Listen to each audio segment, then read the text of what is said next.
आशा करता हूं आप सब बहुत अच्छे होंगे। मेरा नाम है सिद्धांत अग्निहोत्री, स्टडी ग्लोस पे आपका बहुत बहुत स्वागत है। तो इजराइल, ईरान, अमेरिका वॉर की अपडेट्स लेके मैं आपके सामने हाजिर हूं। खबर सबसे बड़ी ये है कि हिजबुल्लाह ने बहुत बड़ा हमला किया है इजराइल के ऊपर।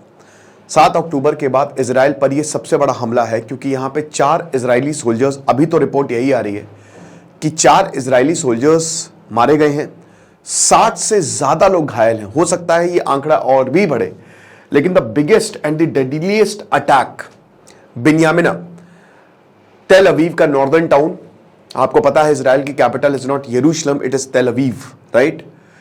Because Jerusalem is not in Israel controls, वो यूनाइटेड नेशन कंट्रोल करता है। हालांकि यरूशलेम इजराइल को चाहिए, और अगर सब कुछ सही बैठा तो शायद इजराइल यरूशलेम को भी ले लेगा। लेकिन अभी फिलहाल ये मान के चलिए कि तेल अवीव में एक नॉर्दर्न टाउन पड़ता है बिन्यामिना, वहां पे ये हमला हुआ है।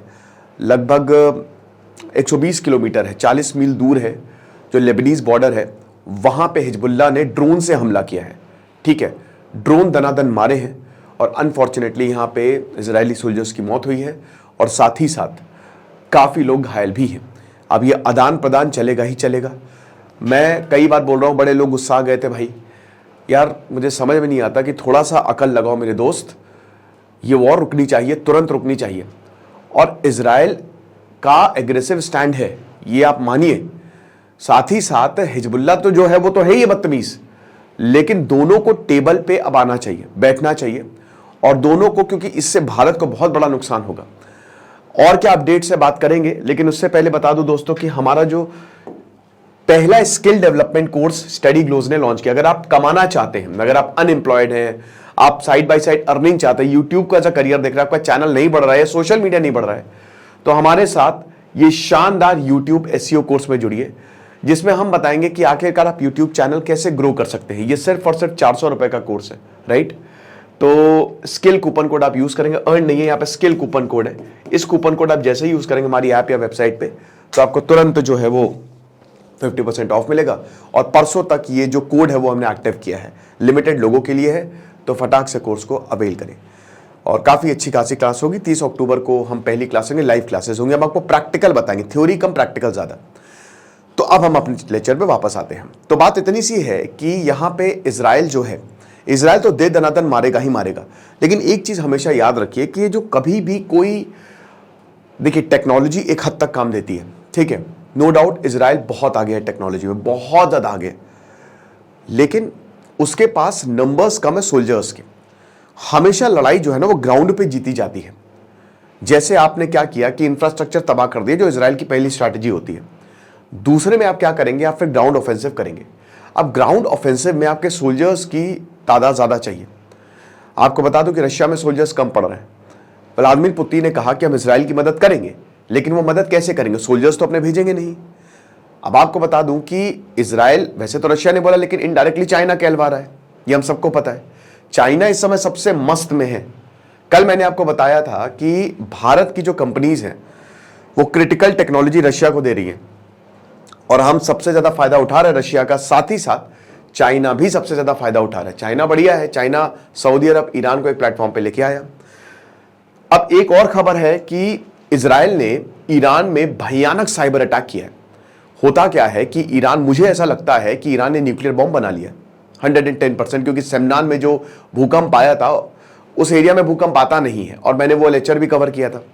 तो अब क्या है कि आप, वो सेंट्रीफ्यूज होता है, ठीक है ना। सेंट्रीफ्यूज क्या होता है कि यही सबसे इंपॉर्टेंट होता है। U-238 से U-235 निकलता है, जैसे मथनी होती है ना, मथनी है ना, तो मलाई ऊपर आ जाती है, बाकी सब तो ऐसे ही बहुत तेज वो घूमता है। U-235, यूरेनियम 235 को निकाला जाता है, जिससे एटम बम बनता है, ठीक है।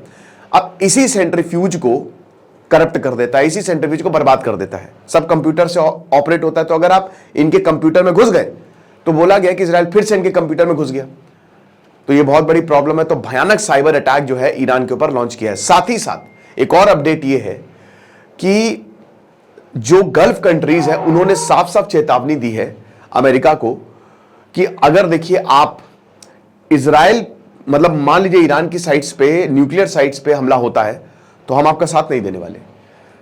ईरान ने धमकी दी थी कि भाई देखिए, अब ईरान इजराइल को तो मार नहीं सकता, उनका एयर डिफेंस एक्टिव है, तो ईरान ने यह धमकी दी थी कि भाई अगर तुमने गल्फ कंट्रीज को बोला था कि अगर तुमने मदद की अमेरिका इजराइल की तो फिर हम रिस्पॉन्ड करेंगे। अब इसके दो मतलब है। पहली बात, इजराइल पे हमला कर नहीं सकता तो इन गल्फ कंट्रीज पे हो सकता है ईरान हमला कर दे।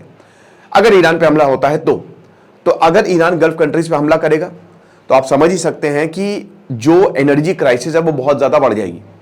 स्ट्रेट ऑफ हॉर्मोज पे ईरान का कब्जा है, इधर बाल अल मंडेब पे हूतीज का कब्जा है, यहां से पूरे शिप जाते हैं और यही दो एरियाज है जहां से शिप जाते हैं। आयरनी यही है, इसीलिए तो अल्टरनेटिव कॉरिडोर चाहिए, इसीलिए सब परेशान है। यही दो कॉरिडोर से आपको, यही दो स्ट्रेट्स हैं जहां से पूरा 80-90% एनर्जी निकलती है और यहां पे ईरान और एक तरफ हूतीज का कब्जा है। ठीक है, तो अगर मान लीजिए कुछ ऐसा होता तो ऑल आउट वॉर छेड़ देगा कि मारो सबको, देख लेंगे जो होगा। भारत में तेल के दाम 500-600 रुपए लीटर हो जाएंगे, बहुत दिक्कत आ जाएगी। तो एक तो ये है कि यहां पे हमला कर दे। अब अगर ऐसा होता है तो एक एनर्जी क्राइसिस पूरी दुनिया में आ जाएगी, यूरोप में भी आ जाएगी, अमेरिका में भी आ जाएगी। दूसरा, देखिए ईरान ने छोटे छोटे प्रॉक्सीज ग्रुप बनाए हैं, हिजबुल्लाह हमास तो बड़े लेवल पे, हिजबुल्लाह हमास हूतीज, लेकिन छोटे छोटे प्रॉक्सी ग्रुप ना इन सारे कंट्रीज में बना के रखे हैं, वो एक्टिवेट हो जाएंगे। हो सकता है वहां पे हमला करे, विद्रोह की कोशिश करे। और हम सबको पता है कि गल्फ नेशन में डेमोक्रेसी नहीं है, वो दो ही चीजों से डरते हैं। एक तो पूरी डेमोक्रेसी, अगर बहुत ज्यादा लोगों को सवाल पूछने दिए तो लोग विद्रोह कर देंगे, उनकी सत्ता चली जाएगी। और दूसरा, वो एक स्ट्रांग मिलिट्री से डरते हैं, उनकी बहुत स्ट्रांग मिलिट्री नहीं है, ठीक है, क्योंकि उनको पता है कि स्ट्रांग मिलिट्री हमारा ही तख्ता पलट कर देगी। तो अब क्या है कि इस चीज को सही करने के लिए वो लोगों को बहुत ज्यादा पैसा देते हैं। आप अगर यूएई में पैदा हुए तो आप जन्मजात मिलेनियर हो गए, वहां पे इतना पैसा सरकार देती है, लोगों को बहुत खुश रखती है, तो लोग फिर विद्रोह भी नहीं करते हैं। तो वहां पे हो सकता है ऐसे ग्रुप्स एक्टिव हो जाए जो कि गल्फ नेशंस को प्रॉब्लम करे। हिजबुल्लाह की जहां तक बात है, तो अब जैसे बहुत बड़ा ड्रोन अटैक यहां पे किया है। अब देखिए इजराइल ऐसा नहीं है कि बहुत तगड़े तरीके से जीत रहा है, मुश्किल उसको भी है। मैंने आपको बताया था कि हिजबुल्लाह ताकतवर है। सबसे पावरफुल प्रॉक्सी ग्रुप जो ईरान का है वो हिजबुल्लाह है। और हिजबुल्लाह, क्योंकि भाई देखिए अब पूरे लेबनान पे बमबारी हो रही है, बेरूत एकदम ऐसे फ्लैट कर दिया है वहां पे, ठीक है। तो यहां पे फिर हिजबुल्लाह के पास अब क्या चाह रहा है कि भाई जितने भी रॉकेट से मारो, हमारे पास जितनी ताकत है हम उससे हमला करेंगे। तो इसी हमले से उसने इजराइल पे हमला किया और फिर यहां पे, और अभी ऐसे और भी हो सकता है हमले हो, नो डाउट। आयरन ड्रोम एक्टिव होता है, जैसे ही वहां पे मिसाइल्स आती हैं एक सायरन बजता है, हर कोई अपने बॉम्ब, वहां पे बॉम्ब बंकर्स हैं, ठीक है ना, बॉम्ब शेल्टर्स हैं, वहां पे सब लेते हैं शरण। लेकिन फिर भी दोस्तों 80-90% वो एक्टिव है, 10% फिर भी खतरा है। तो मिसाइल या ड्रोन आ ही जाता है, ड्रोन से आप कैसे बचोगे? ड्रोन तो डेंजरस है भाई। अब देखिए, यानी कि हिजबुल्लाह के पास कहीं ना कहीं एडवांस वेपनरी है। कहां से आ रही है ये? ईरान से आ रही है। ईरान को कौन दे रहा है? हो सकता है चाइना रशिया दे रही हो। तो अब यहां से ड्रोन से हमला, ड्रोन पे दो ड्रोन थोड़ी ना, वो तो मिसाइल को आप रोक सकते हो, ड्रोन को कैसे रोक सकते हो? तो ये हमला जो है वो यहां पे हुआ है, ठीक है।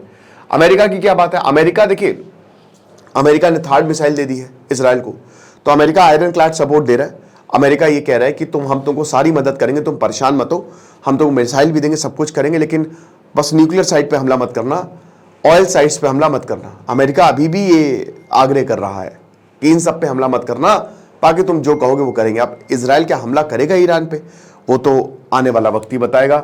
लेकिन हाँ, खतरा बहुत बड़ा है, क्योंकि आप ये मान के चलिए कि सिचुएशन काफी हद तक कंट्रोल में नहीं है, ठीक है।